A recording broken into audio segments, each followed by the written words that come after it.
Hello everyone, my name is Christina and I'm a medical student studying at Newcastle University, and in this video I wanted to give you guys 10 different tips to help you read more and build a habit of reading every single day. Reading is something that I've always had a massive passion for and I've always loved doing, and reading is amazing because you can literally transport yourself to like a whole new world, learn a bunch of new things, improve yourself, develop yourself. I love reading for so many different reasons, so I really wanted to share with you guys how you can read more and just read more books. So here's 10 tips to help you read more. So number one is audiobooks. This is probably my number one tip for anyone that wants to start reading more. As soon as I got an Audible subscription, I'll leave a link in the description box below for where you can get a subscription to Audible. I think they normally give you a 1 month free trial and it's definitely worth it.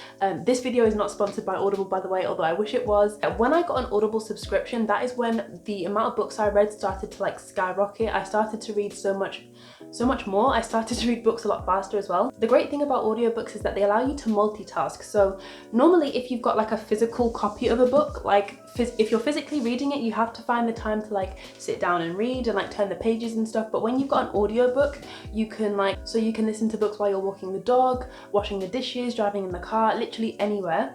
You could be like doing other things whilst listening to a book. So yeah, audiobooks is probably my number one tip for helping you read more. My second tip is to read book summaries. So I hadn't actually discovered book summaries up until maybe the past year, but basically it's as it sounds. It's pretty much a summary of a book. You can get book summaries in the form of blog posts, sometimes podcast episodes, sometimes they're YouTube videos as well. There's literally a format for everyone. If you're interested in book summaries, I write some of them over on my blog, so I'll link below some of my favorite book summaries in case you're interested.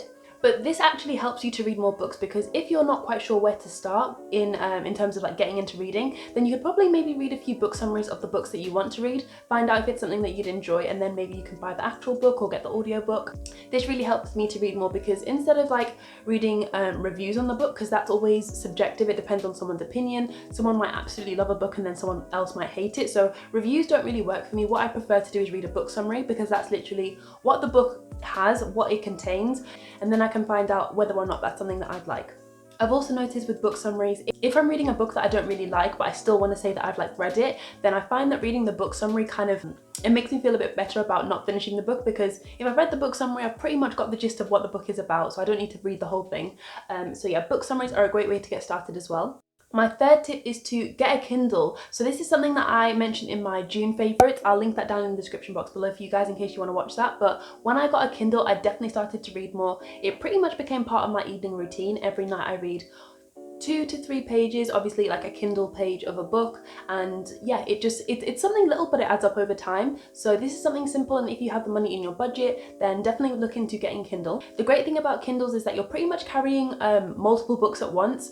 Obviously physical books are quite heavy, especially hardbacks, so when you have a Kindle, you're pretty much carrying like 10 if not more books all at once, and you can switch between, whichever ones you're reading, so it just makes things so much easier. So my fourth tip is pretty cool. It's called the 10% rule, and this rule is pretty much if you're reading a book and you've gotten 10% of the way through and you don't really like it, then just give up on that book, put it to one side, don't finish it. You don't have to read it anymore. So if you've got like a 500-page book and you get to page 50, you're still not really feeling it, you've read 50 pages and you don't really like it, then read a book summary and just put it to one side. You don't have to finish it off. Life is way too short to read books that you don't like, so this is why I love the 10% rule, because it pretty much gives you kind of like a guidance in terms of when you should stop reading books and when you should continue. I'm guilty of like reading books that I absolutely don't like, but I'm like, oh, I just want to read it anyway. So at the time I wish I knew about this 10% rule, because that at least gives me a little bit of guidance as to when should I stop, when should I carry on reading a book that I don't like.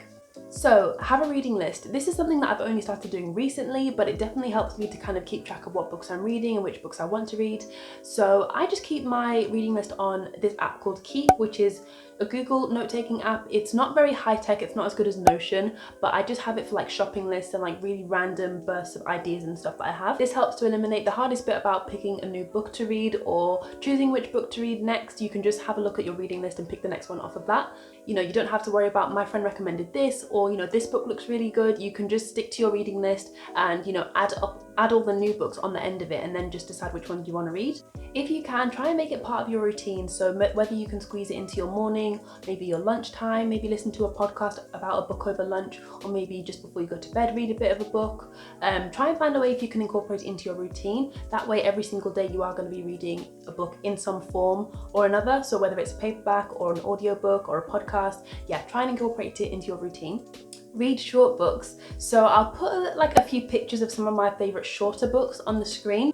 If you're quite new to reading or you're like a beginner reader, then I think reading shorter books will definitely help to build your confidence in reading. Plus it means that you'll be finishing books really quickly because they're so short, so it'll definitely help you kind of get you in the habit of reading and like starting new books and stuff and having a reading list. So yeah, I'd recommend if you're new to reading, maybe start reading shorter books. So this is fairly similar to tip number 6, I think, but try and read a minimum of 2 pages every single morning. This is something that I'm trying to do but not quite managing to do, but it's kind of like, you know, trying to tie it into your routine. So what I used to want to do was every morning I have like a cup of green tea, and part of I tried to basically read 2 pages of a book on my Kindle while I was having like my green tea.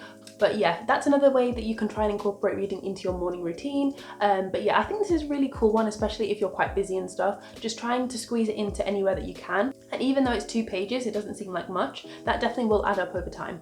So number 9, keep a book on you at all times. If you're not able to get a Kindle or get a subscription to Audible, because I know not everyone has the means to do that, try and keep a book on you at all times. I've been in a position like back in the day when I didn't have a Kindle, when I didn't have Audible, where I'm stuck in the car for hours and hours, or I'm waiting for my friend to get her nails done and I have like an hour or 2 spare and I can't do anything but sit on my phone and sit on Instagram.